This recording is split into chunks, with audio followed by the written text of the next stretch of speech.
Namaku Rian, aku berumur 21 tahun dan baru saja lulus dari sekolah menengah atas. Saat ini, aku masih tinggal bersama orang tuaku di sebuah desa yang cukup terpencil, jauh dari hiruk-pikuk kota. Inilah kisah cintaku yang tak terduga. Semuanya bermula sekitar 5 bulan setelah aku lulus.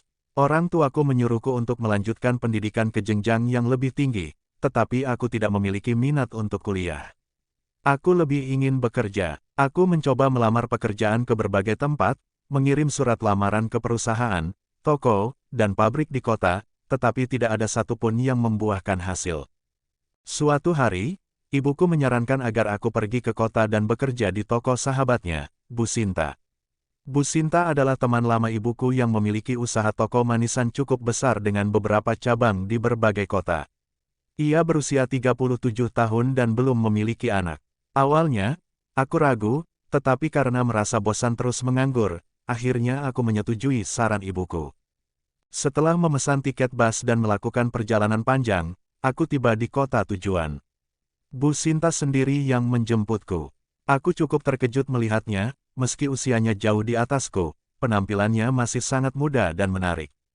Sesampainya di rumah Bu Sinta, aku dikenalkan dengan suaminya, Pak Joko.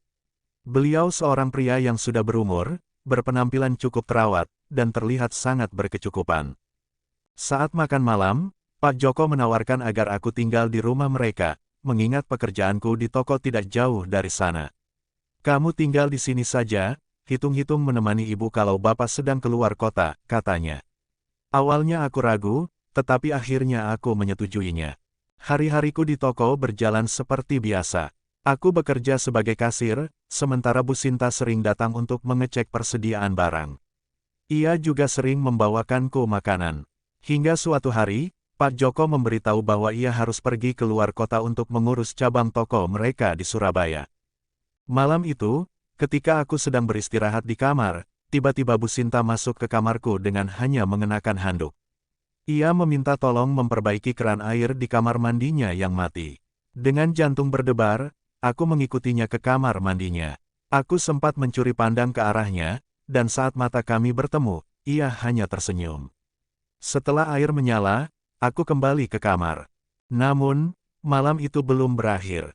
Tak lama setelah aku berbaring, Bu Sinta berteriak memanggilku.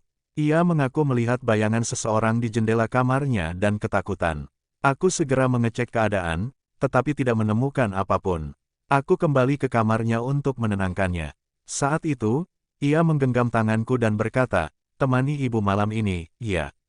Aku sempat ragu, tetapi akhirnya malam itu menjadi malam yang tak akan kulupakan.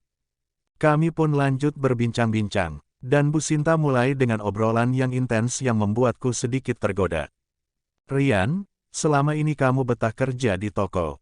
tanya Bu Sinta sambil menatapnya dengan mata berbinar.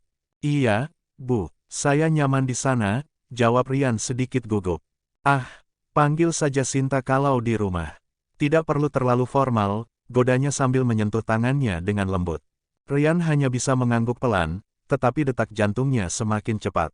Ada sesuatu yang berbeda malam ini, sesuatu yang lebih intens. Setelah makan malam, Bu Sinta mengajaknya duduk di ruang tamu. Ia menuangkan segelas minuman untuk Rian, lalu duduk di sampingnya, lebih dekat dari yang seharusnya. "Kamu tahu, Rian, selama ini aku selalu sendiri saat suamiku pergi," ucapnya pelan, suaranya hampir seperti bisikan. "Kadang, rasanya sepi sekali." Rian menelan ludah. Ia bisa merasakan kehangatan tubuh Bu Sinta yang hanya berjarak beberapa inci darinya. Matanya menatap ke dalam mata Rian, seolah mencari jawaban. "Sinta," Rian berbisik, tetapi sebelum ia bisa berkata lebih banyak, tangan lembut wanita itu sudah menyentuh pipinya, lalu turun ke dadanya. "Aku tahu kamu juga merasakan ini," katanya, mendekatkan wajahnya. Jarak di antara mereka semakin menipis, napas hangat Bu Sinta terasa di kulit Rian. Dan dalam sekejap, tanpa ragu, bibir mereka bertemu. Sentuhannya lembut, tetapi penuh dengan gairah yang selama ini mereka tahan. Rian tidak bisa lagi mengelak.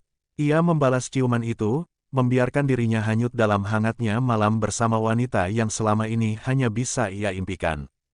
Tangannya perlahan melingkar di pinggang Bu Sinta, menariknya lebih dekat, merasakan detak jantung mereka yang berpacu dalam ritme yang sama. Malam itu, dalam keheningan rumah yang hanya ditemani suara napas mereka, batasan di antara mereka lenyap. Yang tersisa hanyalah hasrat yang selama ini terpendam, akhirnya menemukan jalannya untuk dilepaskan. Hari-hari berlalu, dan setiap kali Pak Joko pergi ke luar kota, hubunganku dengan Bu Sinta semakin dalam. Hingga beberapa bulan kemudian, suatu hari Pak Joko pulang dengan wajah sangat bahagia. Ia mengumumkan bahwa akhirnya istrinya hamil. Aku terkejut dan tak bisa berkata-kata. Ketika aku menatap Bu Sinta, ia membuang muka, seolah menyembunyikan sesuatu. Keesokan paginya, ia datang ke kamarku dengan wajah serius. "Rian, ini hasil dari hubungan kita. Ibu tidak ingin keluarga ibu hancur, jadi kamu harus pergi," katanya sambil menyerahkan amplop berisi uang. Aku memahami situasinya dan setuju untuk merahasiakan semuanya.